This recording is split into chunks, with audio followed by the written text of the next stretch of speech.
This video is brought to you by Mubi, a curated streaming service that premieres a new film every day. It's a big responsibility, but I really love her. Love is one of cinema's most revisited subjects, but most great love stories don't actually model how to love in a healthy way we can emulate. Enter Studio Ghibli, the famed Japanese studio's films, many of which come from the mind of director Hayao Miyazaki, tell us that true love is based on three things. Number 1, a spiritual connection that's really friendship. Number 2, the commitment to help each other become better individuals. And number 3, equality. If I'm going with you, I'm going to help you. While in the abstract, some of these love goals might sound obvious, they're not only difficult to find in real life, but also surprisingly absent in a lot of pop culture representations of love.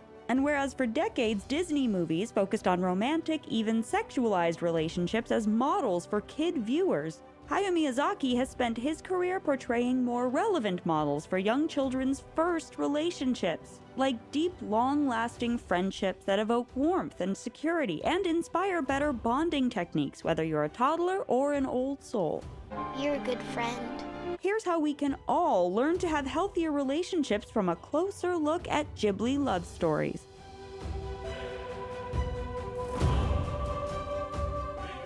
If you're new here, be sure to subscribe and click the bell to get notified about all our new videos.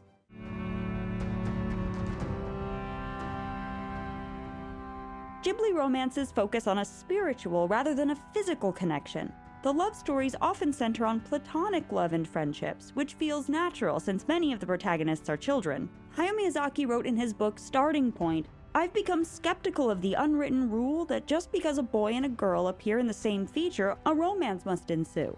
Rather, I want to portray a slightly different relationship, one where the two mutually inspire each other to live. Then perhaps I'll be closer to portraying a true expression of love." The great forest spirit is dead now. He's not dead, son. He's here right now, trying to tell us something. That it's time for both of us to live.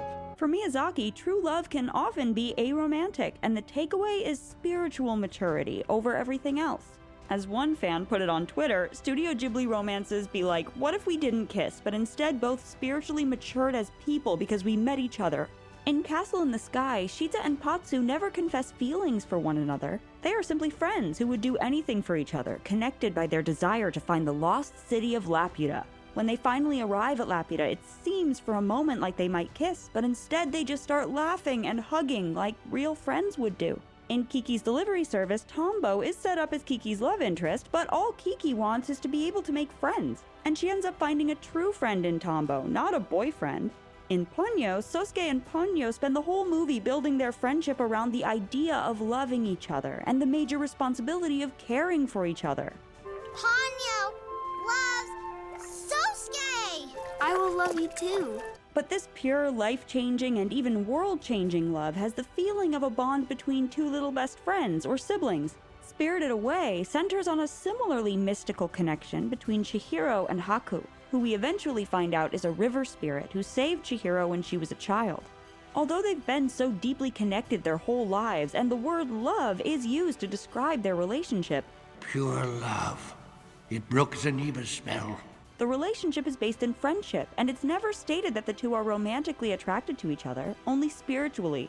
Even in a more truly romantic story like Whisper of the Heart, a love story between teens Shizuku and Seiji, the connection is still cerebral and otherworldly, based on the young artist's mutual love of reading. I started checking out all sorts of books just so I can get my name on the checkout cards before you. I guess that got your attention.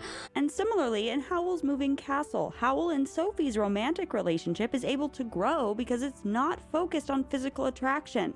When the two first meet, Sophie is timid and nervous because she's insecure about her looks. But after she's cursed to be an old woman, she's much more confident and forthright with Howl because she's no longer worried about how she looks. So you think you've got it bad? I've never once been beautiful in my entire life. In a Ghibli love story, there is also often some larger cause that unites a couple together. In Princess Mononoke, noble Prince Ashitaka and fierce Princess San come from very different worlds, but are connected by their desire to protect the forest and the great forest spirit from humans that seek to destroy it. Their primary goal is to save the forest and the spirits and gods that reside there, not end up together. And it's interesting to note that in some Ghibli romances, the couple does not always end up together. You mean so much to me, but I can't forgive the humans for what they've done. I understand. You'll live in the forest, and I'll go help them rebuild Irontown. Chihiro and Haku must separate as Chihiro heads back to the human world and Haku must stay. Will we meet again sometime? Sure we will. Promise? Promise. Now go, and don't look back.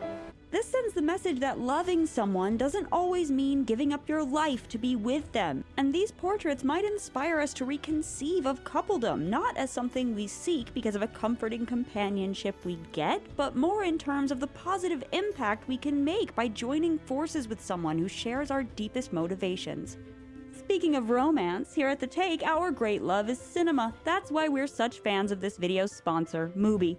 Do you ever wish you could attend a European film festival? This month, Mubi is offering the next best thing, an incredible Venice Film Festival retrospective that you can enjoy from home. This virtual celebration features standouts from one of the most distinguished film institutions in the world, several of which are exclusive streaming premieres. If you're anything like me, these days you may be totally uninspired and stuck when it comes to figuring out what to watch next. Subscribing to Mubi completely fixes that. Their team of curators handpicks every film they show, so there's always something new to discover. They seriously love movies as much as we do, so their recommendations are always top-notch. As a special gift to our viewers, Mubi is offering 30 days free, so click the link in the description below to start streaming now.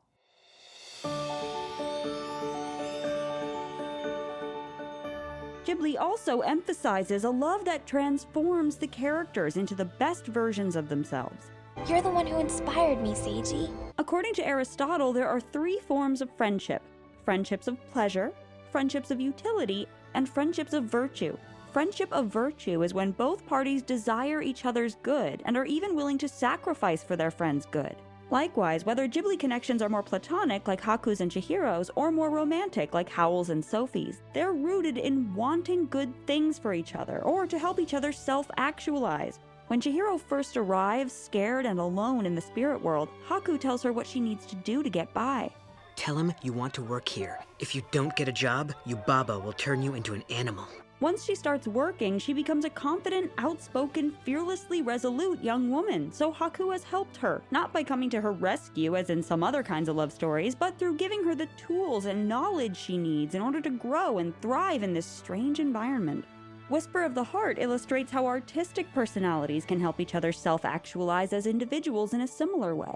Writer Shizuku and violin maker Seiji admire each other's work, but degrade their own. I wrote some lyrics for our graduation ceremony, but I'm pretty sure that they stink. Reflecting how artistic types often can be held back by intense self-criticism. I'm not close to being good enough. Shizuku and Seiji are able to give each other the encouragement and confidence that they're not able to summon alone within themselves. You carved the entire thing yourself? By hand? That is amazing. You're a very talented writer. When Seiji gets the opportunity to study in Italy, Shizuku's first instinct is to again feel inadequate. But ultimately, she takes heart from the fact that Seiji, whose artistry she respects, also feels insecure. He isn't sure that he has any talent either. I should test myself like he is. And in the end, as much as they're united as a couple, they thrive because each retains their own individuality and independence. For the last third of the movie, Shizuku and Seiji are separated physically, while their bond only grows deeper because they are inspiring each other. I promise I'll be a professional violin maker, and you can be a professional writer. In Princess Mononoke, the way that Ashitaka and San help each other be their best selves is through overcoming the dangers of hatred. At first, San's hate for humans blinds her from her feelings for Ashitaka. He helps her realize that humans can be good, despite their destructive tendencies, and that we have to let go of hatred because it blinds us from truth, prevents progress, and only breeds more hatred. This is what hatred looks like. This is what it does when it catches hold of you. Fear and anger only make it grow faster. Meanwhile, San helps Ashitaka fight the hatred that is spreading inside him by showing him kindness and bringing him to be healed by the forest spirit. Whether it's a physical or emotional change, or both, love pushes Ghibli characters to be braver, more confident, and realize their full potential in life. In Ponyo, love feels like a superpower. Sosuke's and Ponyo's pure love helps Ponyo be brave and fearless as she physically morphs from a fish into a girl with more agency on land. And she's able to permanently become a human in the end thanks to Sosuke's promise to love her as she truly is. Could you love her if she moved between two worlds? I love all the Ponyo's. This final moment of transformation is positioned not as Ponyo changing who she is, but becoming what she was always meant to be. Loving and accepting someone as they are allows them to truly be their authentic self. We might need to be accepted by someone who loves us before we can fully understand or remember who we are. When Chihiro comes to the bathhouse, Haku tells her not to forget her name, while Haku himself is a prisoner of the witch Yubaba because she's stolen his name, representing that he's lost access to the most fundamental part of his nature. I've tried everything to remember mine. He's only able to transform back into his true self when Chihiro remembers Haku's real name and sees him for who he really is. The river's name was the Kohaku River. I think that was you. And your real name is Kohaku River. Likewise, in Howl's moving castle, Sophie is equipped to help Howl recover himself in a way he can't on his own, in part because they've been connected since his childhood when she saw his heart get taken. Another tenet in some of these love stories is that it's important to trust your instincts about a person and not listen to other people who might try to turn you against them due to ulterior motives. Chihiro doesn't pay attention to others' suspicions of Haku. He's Yubaba's henchman. Don't trust anything he says. Because she can feel on a deeper level that he's her ally. Don't be afraid. I just want to help you. Similarly, Sophie doesn't listen to the rumors about Howl and trusts that deep down he has the potential to care for others and be good. His intentions are good. He doesn't need your help.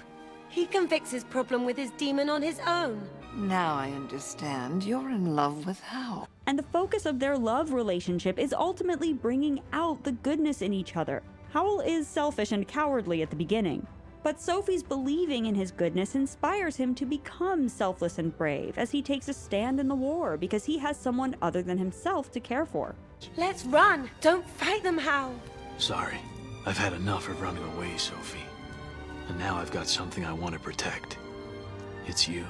Likewise, being with Howl makes Sophie more daring. So because their love is based in a desire to help one another reach their full potential, in the end they both transform into the best version of themselves, which is what true love is all about.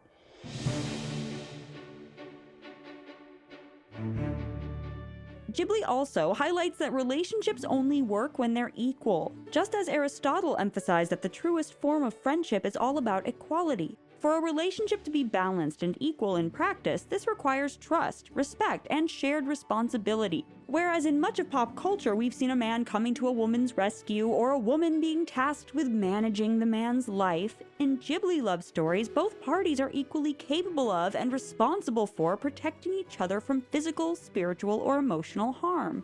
Don't worry, Ponyo. No matter what, I will protect you. You even made the candle bigger.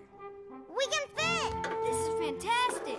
The male characters aren't afraid to take on typically feminine roles of caretaking and showing their emotions. And as Miyazaki says, many of my movies have strong female leads, brave, self-sufficient girls that don't think twice about fighting for what they believe with all their heart. They'll need a friend or a supporter, but never a savior. Any woman is just as capable of being a hero as any man.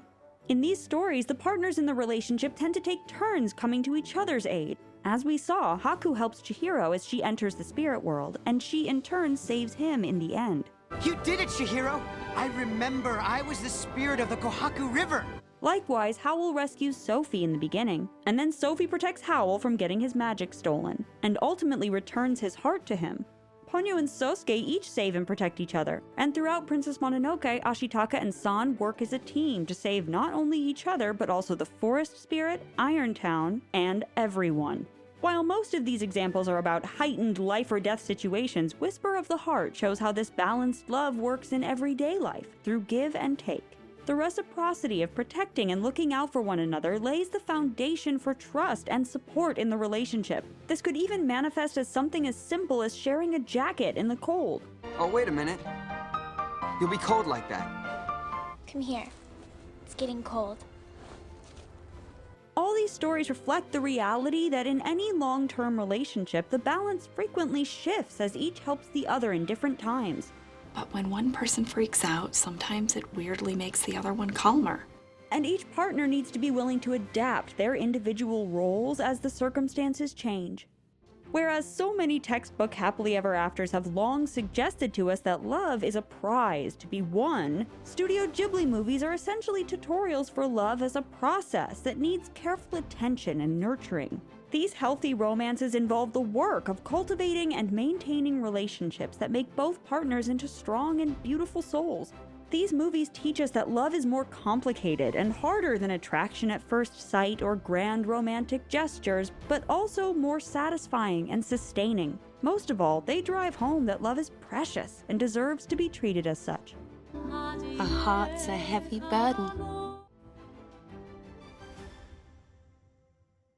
This is The Take on your favorite movies, shows, and culture. Thank you so much for watching and for supporting us. Please subscribe and never miss a take.